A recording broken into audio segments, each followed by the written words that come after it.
Fala, meus queridos, bem-vindos a mais um vídeo. Vamos tentar entender o que aconteceu e como que a gente consegue se posicionar nesse caos que virou o mercado nesses últimos dias, certo? Primeiro, vamos quantizar a informação aqui. O que aconteceu?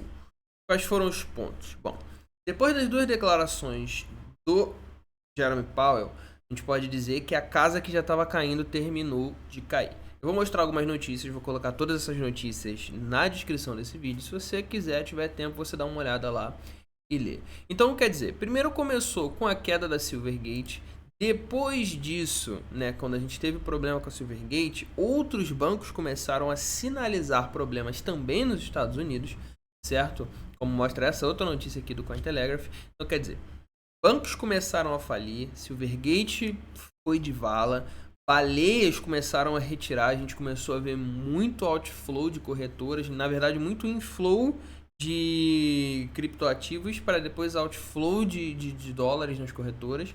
Então a gente começou a ver uma debandada em massa, por quê? Porque essas situações de Silvergate, de outros bancos terem problemas e começaram a inflar o mercado. E por que isso aconteceu? Isso aconteceu, primeiro porque os Estados Unidos começou a se posicionar contra criptoativos. Então, o Powell, nas suas entrevistas, disse que os criptoativos realmente estão trabalhando contra o projeto de inflação. Além disso, a SEC atacou publicamente o Ethereum, dizendo que Ethereum e outras criptos são commodities, então vão ser tratadas como commodities. Claro, isso tudo é turbulência. Por quê? Não existe uma regulamentação adequada ainda do mercado de criptoativos. Ou seja, ninguém sentou a bunda lá para criar um esboço e dizer o que se configura o que dentro do caráter de criptoativos. Se você perguntar a minha opinião, cara, eu considero uma ação. Eu não vou mentir para você não. Por quê? Se não produz nada, se eu estou apenas comprando um pedaço da empresa que produz alguma coisa, é exatamente igual a uma ação. Mas aí é a minha opinião pessoal, certo? O que acontece aí? Tem tokens que já trabalham como meio de pagamento, então não é uma ação, ele tem uma utilidade.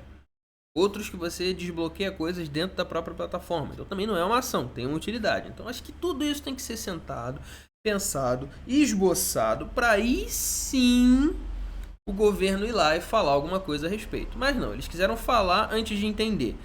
Coisa que foi muito criticada, inclusive, por grandes apoiadores da causa cripto. Calma aí, vocês estão falando besteira antes de tentar entender o que está acontecendo. Mas o mercado é assim. E aí é aquilo que a gente costuma dizer. O mercado ele é composto por pessoas, pessoas sentem medo. Eu falei muito isso no meu livro. Gente, pessoas sentem medo e o medo faz com que elas ajam primeiro e pensem depois. Felipe, tu acha que o cara simplesmente pegar uma notícia dessa aí vendendo tudo foi errado? Talvez não tenha sido errado, mas foi precipitado. E isso a gente concorda. Foi precipitado. Talvez ele deveria entender o que estava acontecendo primeiro.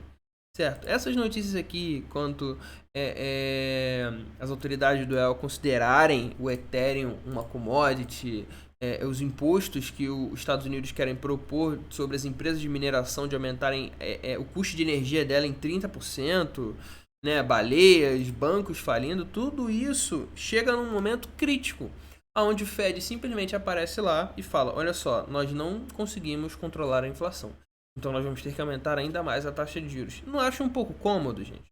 Vocês realmente não acham um pouco cômodo que toda essa bomba exploda no momento que o Jerome aparece lá para dizer que não tem sido capaz de controlar a inflação?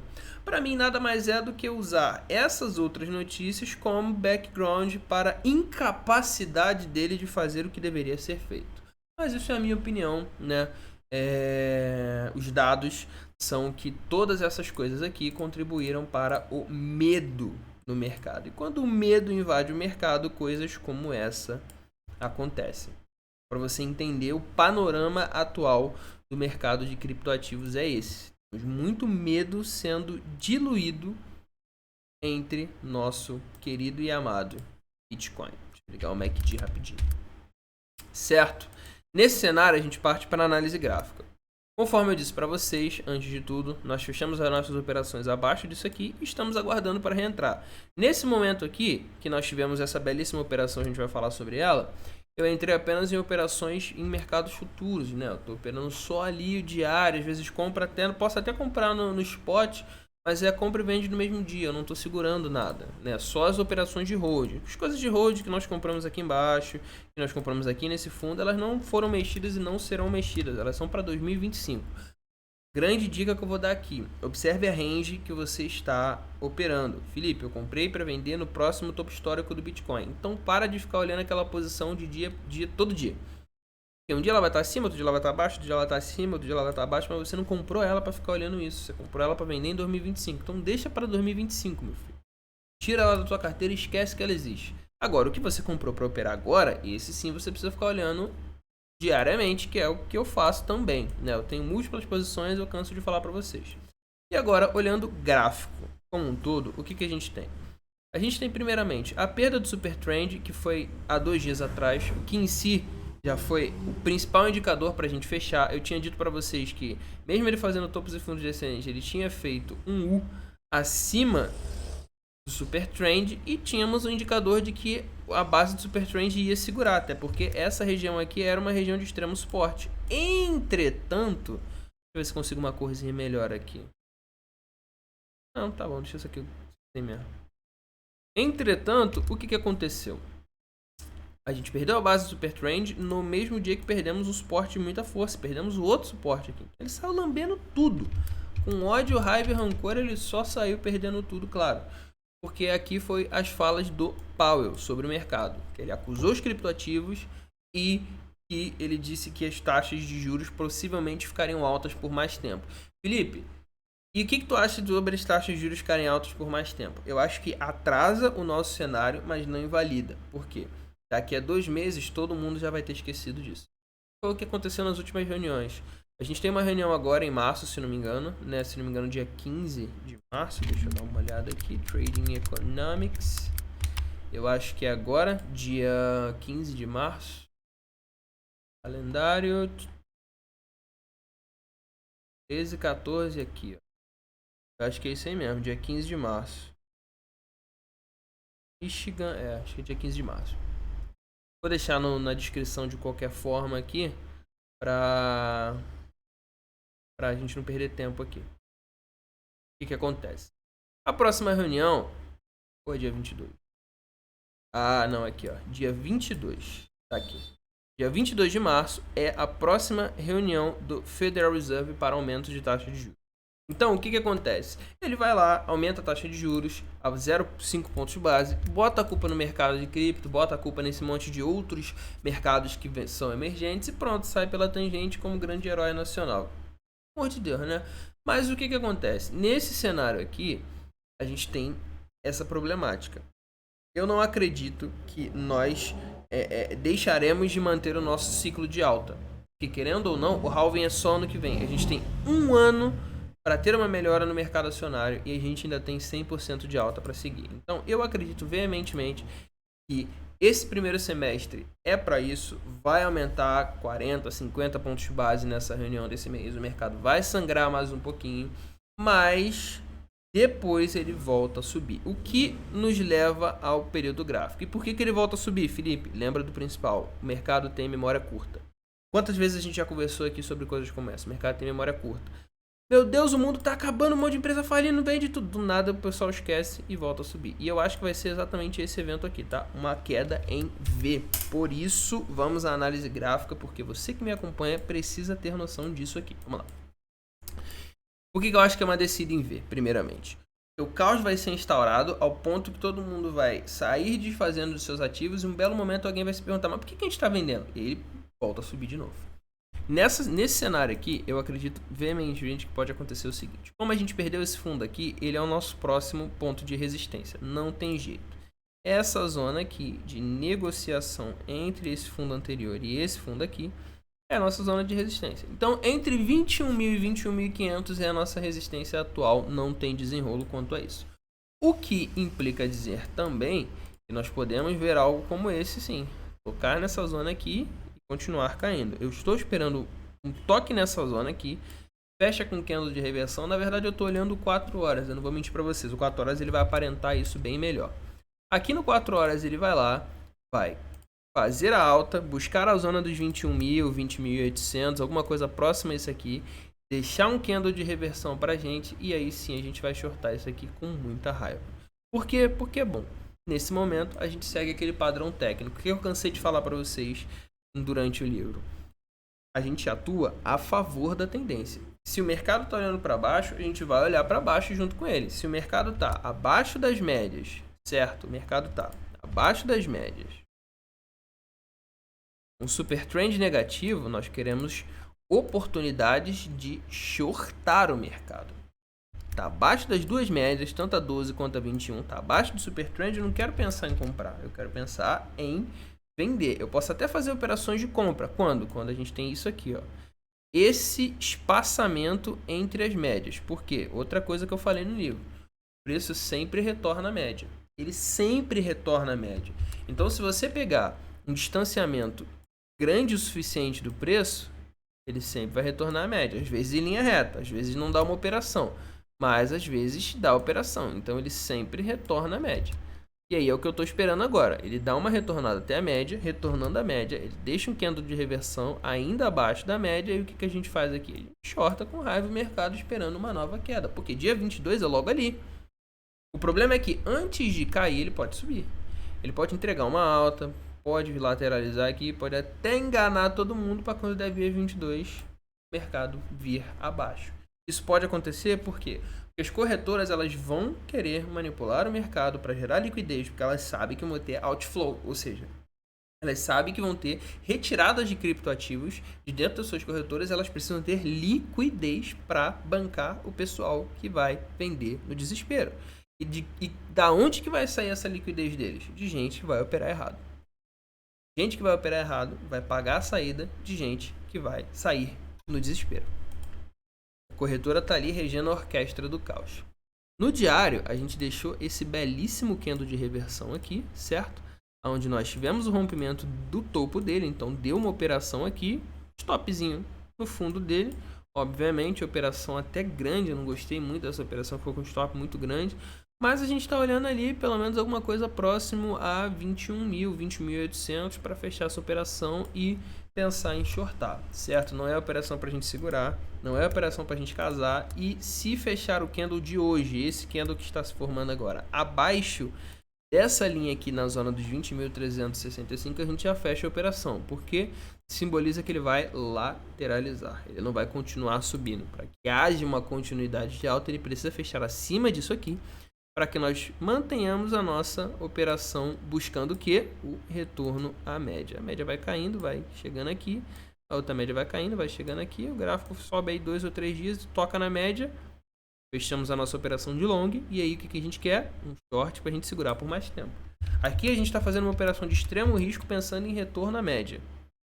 Não é uma operação fácil de fazer, é uma operação que exige muito mais risco, porque estamos contra a tendência, o que não é correto, porém buscando um retorno à média, o que é plausível, certo? Porque olha a distância, a gente se distanciou muito da média, então a gente tem uma range aqui de, vamos brincar aqui rapidinho, a gente tem uma range aqui de pelo menos 7% de diferença entre a primeira média e o preço atual. Então vale, temos um background para fazer uma operação aqui? Temos, mas é arriscado? Sim, muito. Então, não recomendo que você faça sem bastante estudo. Mas eu fiz, né? Estou um tempinho nesse mercado, então dá pra gente fazer. Tentando pegar aqui, buscar a região dos 21.000 a 21.500, qualquer coisa entre elas, para poder fechar um candle de reversão aqui no 4 horas e entrar shortado feliz da vida. Por quê? Porque eu realmente acredito que isso tem mais probabilidade de acontecer agora. Claro, eu preciso não só do candle de reversão, mas de um cenário onde realmente o medo seja instaurado. Porque, como eu disse, eu posso também, se entrar errado, ser um dos que vai cair na manipulação de me liquidar para cima para depois liquidar para baixo, quando eu estiver perto da reunião do Federal Reserve. E não é isso que eu quero, muito menos que você quer, certo? Outro motivo pelo qual eu acho que a gente tem a possibilidade de buscar ali é porque a gente entrou na zona de sobrevenda do gráfico diário no RSI. Então, quer dizer, tivemos um belíssimo indicador aqui de que o preço caiu muito rápido, muito forte, perdeu muita força. Fora o volume, né, que foi extremamente crescente em relação às quedas, criou não só o espaçamento entre as médias, mas uma força vendedora muito forte. certo? Perdemos o marco zero do MACD aqui também. Então, quer dizer, fechamos uma configuração inteira de caos.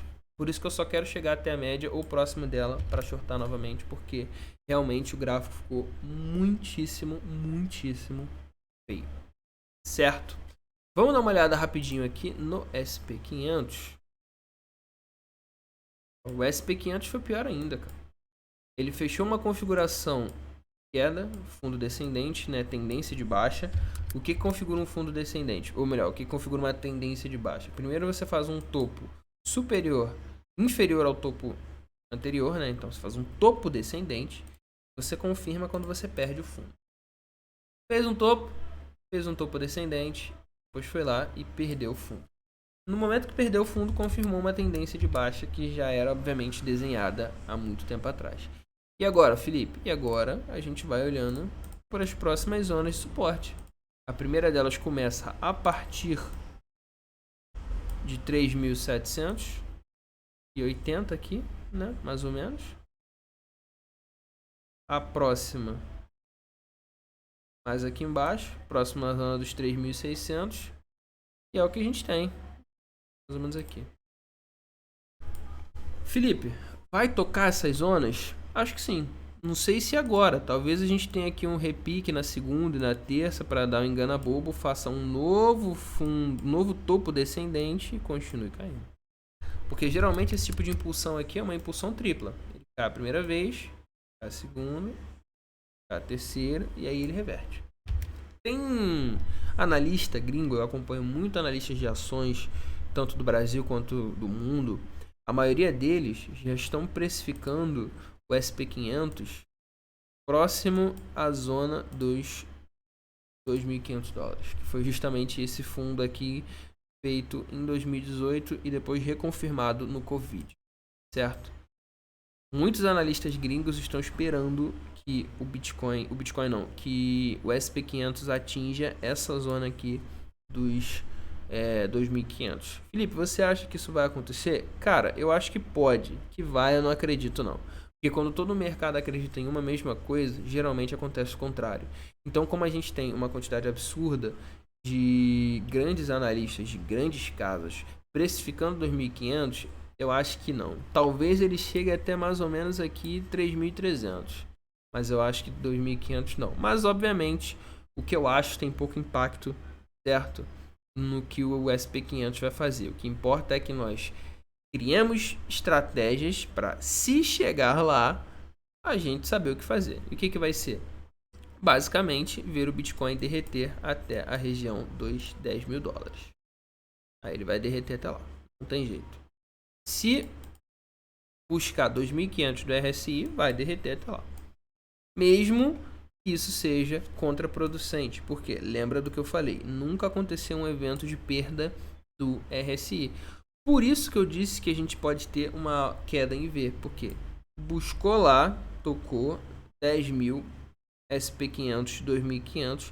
No mesmo momento que tocar 2.500, milhares de corretoras vão sentar a mão na compra, milhares de institucionais vão sentar a mão na compra e a gente vai fechar automaticamente em V aqui. Eu facilmente consigo ver um cenário onde Bitcoin toque 10.000, porém feche acima de 20. Papo de 50%, 100% de alta em um único mês. Não consigo ver isso. Por quê? No momento que o Bitcoin tocar a região de 10.000, no momento que o SP500 tocar a região de 2.500, o mercado vai entrar num hype, numa euforia absurda. Absurda. E aí, filho, não tem jeito. É aqui que a gente vai atuar. Por isso, o que eu estou fazendo nesse momento? Gerando liquidez. Estou fazendo operações no diário, estou aumentando as minhas posições em Bitcoin, fazendo operações com o próprio Bitcoin, estou fazendo operações em dólar, porque eu quero mais liquidez, eu quero mais dólar na minha conta. Só, mas é coisas leves, eu estou aumentando a quantidade de dólar pensando em um evento catastrófico que pode ou não acontecer. Eu quero deixar 30% da minha mão só em dólar guardado, que eu não vou mexer. Se acontecer esse caos aqui, 30% vai ser aqui embaixo. E daqui em diante, não tem mais fundo. Continuo acreditando que a gente não vai buscar a região dos $10.000. Eu continuo acreditando nisso. Mas não é o fato de eu não acreditar que vai me fazer ser incompetente a ponto de não criar uma estratégia para caso aconteça. Eu me dou o direito de saber que eu não controlo o mercado. Por isso, eu crio estratégias para caso ele chegue lá, embora eu não acredite que ele vai chegar. Para mim, vai dar essa reunião do Fed, a gente vai subir um pouquinho, depois a gente vai cair no máximo até a região dos 17.018 ali e volta a subir. A gente vai ter feito um padrão também de impulsão tripla, certo? E vai buscar justamente essa zona de suporte aqui, que é a próxima zona de suporte, inclusive vigente. Observa a força dela. Ela segurou o gráfico aqui antes de ser rompido e depois segurou o gráfico aqui como resistência. Então, nesse momento, 18 mil dólares é a nossa zona de suporte mais forte. Aqui ela atua como suporte, aqui ela atua como resistência e agora ela tende a atuar como suporte de novo. Eu acredito que ela vai ser retestada. Tenho dólares para gastar caso toquemos aqui. Tocou ali, a gente vai pegar alguma coisinha, vai colocar na nossa carteira. Dependendo de como ficar o cenário aqui, voltaremos às operações swing trade pensando numa continuidade de alta. Querendo ou não, ciclicamente falando, a gente ainda tem que subir 300% esse ano, no mínimo, porque foi o que aconteceu nos últimos anos também. Certo? E eu acredito que pode ser um reteste nessa zona aqui, porque se você pensar bem, desde que ela foi rompida, ela não foi retestada. Ela só lambeu para cima. Aí agora ela retesta. Retestou, segurou. 28 mil tende a ser o próximo ponto. Resistência. Certo? E é isso. Queria muito falar isso com vocês. Deixa eu dar uma olhadinha rápida na curva de juros. A curva de juros está caindo absurdamente. Mesmo no cenário que o S&P 500 está caindo. Por quê? Isso indica, basicamente, que o próprio cenário americano está se desenvolvendo para um cenário otimista. Embora, no momento, seja pessimista. Está desenhando o otimismo lá no fundo, enquanto nossa visão agora segue no pessimismo. Por isso que a gente precisa pensar fora da caixinha, fora das notícias. Quando você lê uma notícia como essa, Ethereum cai para o mínimo de 2 meses após a decisão da autoridade do El. Você tem que se perguntar, por quê? E não só ler a notícia e acreditar no que o Fed está dizendo.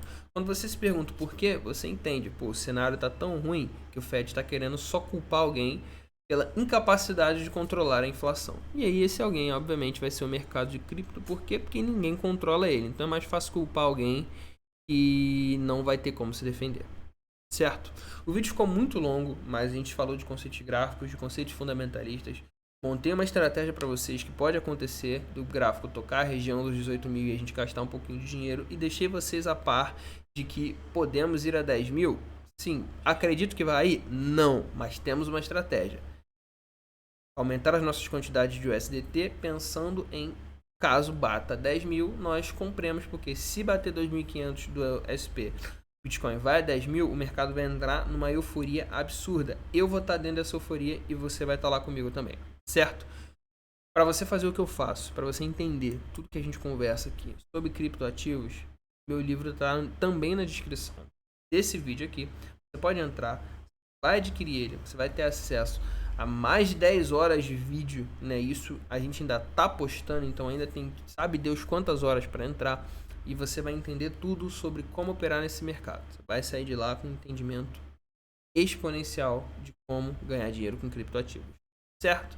Tá na descrição do canal. Muito obrigado por ter ficado até aqui. E é isso. Valeu. Tamo junto.